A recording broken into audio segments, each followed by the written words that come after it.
O que aconteceu antes da carta de Paulo aos Efésios ser escrita?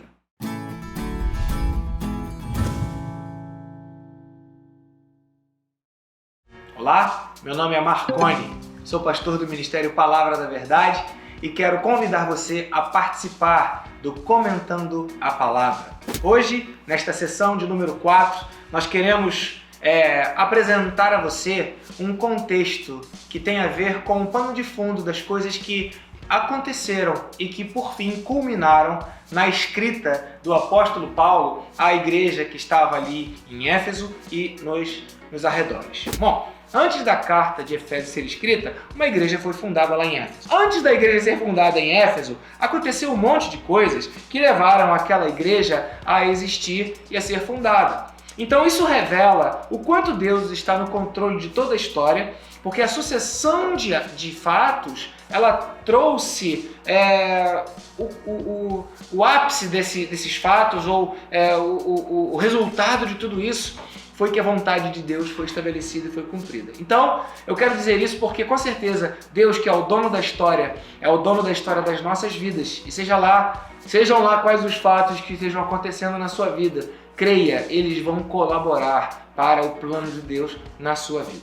Tudo acontece primeiro quando Paulo, na verdade não era Paulo, era Saulo, a gente vai falar isso daqui a pouco, né? Ele vai para Damasco, cheio de autorizações dos líderes da época para perseguir os cristãos, aqueles que seguiam uma seita chamada o Caminho. Paulo, ele era um membro da sinagoga, ele era uma pessoa que era fariseu, ele era o defensor da lei, e ele viu que tinha gente que estava assim, meio que colocando em risco os valores instituídos pela religião, pela lei que era estabelecida pela lei de Moisés. E ele ficou preocupado com isso, e ele então toma uma atitude de pegar cartas para prender, para atormentar a vida dos que seguiam a essa nova doutrina, essa doutrina errada, que segundo ele era uma doutrina que era contrária, né, aos preceitos da palavra de Deus, da Torá, da lei de Deus. Então, Saulo, ele pega essa carta e ele sai em direção a Damasco para fazer esse tipo de ação, ameaçar de morte e prender os discípulos do Senhor. Só que nesse caminho de Damasco, isso aqui está em Atos capítulo 9, eu estou acompanhando aqui, né? Ele tem um encontro com Jesus, ele ouve a voz de Jesus, ele tem uma visão, a partir dali, Saulo, que era de uma cidade de Tarso, ele saiu de Tarso em direção a Damasco, ele fica cego por alguns dias, atordoado, cheio de dúvidas, ele é levado para Damasco, para a casa de um camarada chamado Judas, ficou lá na sua cegueira e cheio de incertezas de como seria ali para frente. Pensa bem, o que teria passado na cabeça de Saulo? Ele pega cartas para poder prender as pessoas que seguem essa seita. E no meio do caminho ele tem encontro com o líder dessa seita, um encontro espiritual, uma relação transcendente. Ele ouve a voz, ele cai do cavalo, ele fica cego, algo natural, concreto, tangível, que veio através de uma visão sobrenatural, uma visão espiritual, intangível. E essa mistura toda acontece na vida desse grande homem, Saulo, que era de uma grande cidade, Tarso, e com toda a sua sabedoria agora ele fica perdidinho, sem saber o que fazer, vai para a casa de Judas e fica ali atordoado. Nesse bolo que está acontecendo, chega um camarada chamado Ananias, visita Saulo lá na casa de Judas e fala: Saulo, olha, meu irmão. Aí Saulo fala: peraí, eu não tenho irmão nenhum. Saulo, meu irmão, o mesmo que te apareceu no caminho, me disse que você teria tido uma visão dele e me mandou vir até aqui para orar pela sua vida e para abençoar você. Ananias então impõe as mãos, a cegueira de Paulo é curada. Ananias, ele batiza Saulo dentro da casa de Judas, né? E aí acontece uma mudança radical na vida de Saulo, que agora começa a pregar a respeito daquilo que aconteceu na sua vida. Ele então, ao invés de perseguir aqueles que seguiam um caminho, ele agora passa a não apenas defender aqueles que seguiam o caminho, passa a tratar aqueles que seguiam o caminho como irmãos, passa agora a pregar a mensagem que ele antes entendia que era errada. Mudança radical na vida de Saulo. Isso confundiu muito a cabeça de todas as pessoas que estavam ali e tinham uma expectativa com relação ao que Paulo seria. Interessante, né? É que as pessoas nutrem uma expectativa daquilo que você vai ser, daquilo que você tem que fazer, daquilo que você acredita. E como muitos ficam presos nas expectativas dos outros e não dão rumo à sua vida que desejam dar e não mudam como desejam mudar porque entendem que precisam atender às expectativas dos outros. Saulo, ele incomodou muita gente quando ele teve uma transformação ao ter um encontro com Jesus. O que aconteceu? Muitos judeus se organizaram, fizeram um plano para matá-lo. Então Saulo, que estava lá agora em Damasco pregando à vontade com todo mundo, né? Ele descobre isso Ananias e eles saem fora, vão para Jerusalém. Chega em Jerusalém, Saulo começa a pregar. E aí, o que aconteceu? A mesma coisa que tinha acontecido em Damasco. Os judeus que estavam ali, que como Saulo, antes de ter um encontro com o Jesus no meio do caminho, eles também perseguiram Saulo, queriam matá-lo de novo. E então, essa intolerância religiosa que aconteceu lá em Damasco, que aconteceu em Jerusalém, que acontece nos dias de hoje, tantos anos depois, mais de 2000 anos depois, a intolerância religiosa, quando a mensagem que nós pregamos ela é diferente daquilo que as pessoas querem ouvir, aconteceu na vida de Saulo. Saulo então fugiu e foi para Tarso, a sua cidade natal. Saulo foi para Tarso. Tarso era uma cidade importante. Você já ouviu falar de Atenas? Atenas é uma cidade da Grécia, famosa por ter sabedoria, pessoas que pensavam, grandes filósofos e se organizaram por lá. Pois bem, Saulo era nivelada como Atenas, Tarso era nivelado como Atenas.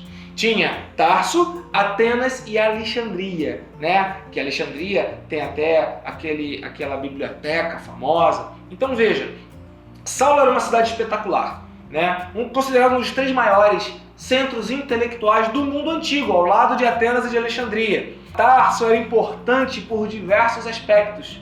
E um desses aspectos era, ali era uma região árida, era uma região que eram pedras e desértica, mas ali existiam locais especiais. Tarso era uma cidade especial, tinham rios que passavam ali e as pessoas usavam os rios para se locomover. O rio Cáster, que nós falamos aqui, citei anteriormente, que também passava por Éfeso, ele também chegava até Tarsus, ou seja, havia um trajeto de Tarsus a Éfeso, um trajeto por esse rio. Então, por esse rio era um caminho, né? Então, provavelmente, Paulo já conhecia esses trajetos. Esse rio era um dos mais famosos trajetos que conectavam as cidades da chamada Ásia Menor. E aí, Tarso era uma dessas cidades da Ásia Menor, que tinha mais ou menos 520 mil quilômetros quadrados. Saulo estava lá em Tarso numa boa, e a gente lê aqui em Atos, capítulo 11, do versículo 25 a 30, que Barnabé, ele fica incomodado e vai lá para Tarso procurar Saulo. Atos, capítulo 11, versículo 25. Quando chega lá em Saulo, fica ali durante um tempo com ele, rapidamente eles vão para Antioquia e ficam um ano inteiro em Antioquia, pregando a palavra, se reunindo, e ali os discípulos pela primeira vez foram chamados de cristãos. Então, a identidade dos cristãos aconteceu com o apóstolo Paulo, ainda Saulo, que estava ali em Antioquia, junto com Barnabé, que foi até Tarso buscar Paulo. Vem cá, você não pode ficar parado aí. Vamos pregar o evangelho, vamos contar para os outros aquilo que nós recebemos do Senhor. Então, Barnabé busca Saulo lá em Tarso, e aí eles vão para Antioquia. E aí, a partir de Antioquia, Saulo e Barnabé saem debaixo desse mover, um mover de jejum, um mover de oração, e dão início às chamadas viagens missionárias de Paulo. 5 viagens missionárias de Paulo sempre aconteceram porque Paulo ele tinha essa visão de difundir a mensagem que ele acreditava, contar para os outros aquilo que ele experimentou na sua própria vida. Como é bom termos uma mensagem, como é bom podermos falar daquilo que nós acreditamos, somos e influenciar outras pessoas para chegarem onde chegamos, descobrirem o que descobrimos e viverem o que vivemos. Você viu que eu errei o nome de Paulo aqui diversas vezes, né? Paulo, Saulo.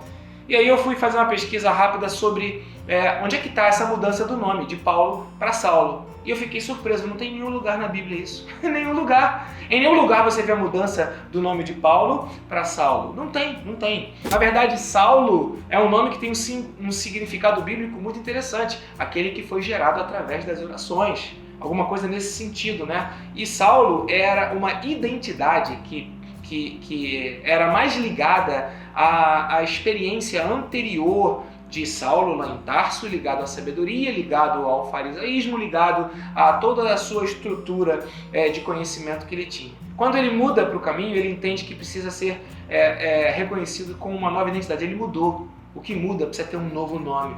Isso é interessante porque mais para frente, no Comentando a Palavra, talvez na sessão seguinte ou ainda na outra, nós vamos falar sobre o que levou à mudança do nome aqui do Ministério Palavra da Verdade, ou a mudança da identidade do Ministério Palavra da Verdade. Antes, e ainda somos, mas antes a nossa identidade era Igreja Evangélica Congregacional da Tijuca. Mas entendemos pelo Espírito que precisávamos ter uma nova identidade, uma nova forma de sermos conhecidos, por conta daquilo que o Senhor fez em nossas vidas, e aí então o nosso nome passou a ser o nome de identificação, Ministério Palavra da Verdade. Acompanhe aqui as sessões do Comentando a Palavra e você vai ver como é importante mudarmos a identidade quando a nossa cabeça, quando a nossa mente, quando a nossa vida muda. E foi o que aconteceu aqui com o Ministério Palavra da Verdade. Houve uma revelação de Deus que trouxe uma mudança de identidade e foi o que aconteceu com Paulo. Ele teve essa mudança de identidade. Então aqui em Atos capítulo 13, versículo 9, é a primeira vez que Saulo, também chamado Paulo, cheio do Espírito Santo, então você vai vendo aí que Paulo, a partir dessa plenitude do Espírito Santo, ele também era chamado de Paulo, e a partir dali, a partir daquilo que aconteceu na vida dele, da mensagem que ele pregou, ele passou a ser conhecido, a ser chamado por Paulo. Então veja, se a gente entender isso, não houve troca de nome de Saulo para Paulo. Paulo, ele era conhecido pelos dois nomes. Não foi assim como aquele homem que tinha um nome e de repente Jesus fala, tu és Pedro, né? E sobre essa pedra edificarei a tua igreja. Qual era o nome anterior de Pedro? Você sabe? Coloca aí nos comentários, fale para mim. O nome anterior de Pedro era... Eu não vou te contar não. Se você sabe, explica aí, conta pra gente. E se você souber, coloca a passagem que fala onde é que está essa mudança ou essa nova identidade que Jesus deu a Pedro. Não houve isso com Saulo, porque ele já tinha esses nomes os quais ele era conhecido. Paulo era um nome romano, era um nome que os romanos atribuíram a Paulo. Os romanos eram conquistadores. Os romanos gostavam de mudar o nome das coisas. Lá em Éfeso, como falamos anteriormente, a deusa era Ártemis, mas os romanos falaram, não, nós somos o dono, a gente dá o nome. Passaram a nominar Diana. Então a deusa Diana e a deusa Ártemis é a mesma entidade. Assim como Paulo, ele tinha um nome qual ele era conhecido, Saulo. Mas os romanos falaram, não, para nós você não é Saulo, para nós você é Paulo. Então, enquanto Saulo era o nome hebraico, Paulo era esse nome romano. Paulo tinha os dois nomes, os quais ele era conhecido. Então veja, aconteceu muita coisa antes de Paulo escrever a carta aos Efésios e eu tenho muita coisa para falar aqui, mas eu vou deixar para a próxima sessão, combinado? Então a gente está aqui na sessão de número 4, na sessão de número 5 eu vou continuar dizendo aqui o que aconteceu antes da carta de Éfeso ser escrita por Paulo, que também era conhecido por Saulo. Que Deus abençoe você, que Deus te dê uma identidade de cristão, que Deus possa fazer com que você não tenha medo, nem nenhum tipo de preocupação de anunciar a mensagem que você tem e que a história da sua vida, como a da vida de Saulo, Paulo, seja uma história de encontros com o Senhor e de transformação, cada vez mais transformados, para que você possa viver a plenitude de Deus na sua vida, tá bom? Obrigado porque você ficou até aqui. Espero você na próxima sessão de Efésios, no Comentando a Palavra. Se você gostou, dá o seu joinha, acompanhe-nos nas mídias sociais e fica aqui o meu abraço especial para aqueles que acompanham o Comentando a Palavra no podcast, lá pela plataforma do Spotify, ok? Eu tenho ouvido, ao invés de ouvir música, eu tenho ouvido Comentando a Palavra e está sendo edificante na minha vida, enquanto eu estou dirigindo, enquanto eu estou no trânsito, fazer um estudo da palavra. Convido você a participar também lá pelo Spotify. Deus abençoe, até a próxima sessão, fique na paz do Senhor Jesus.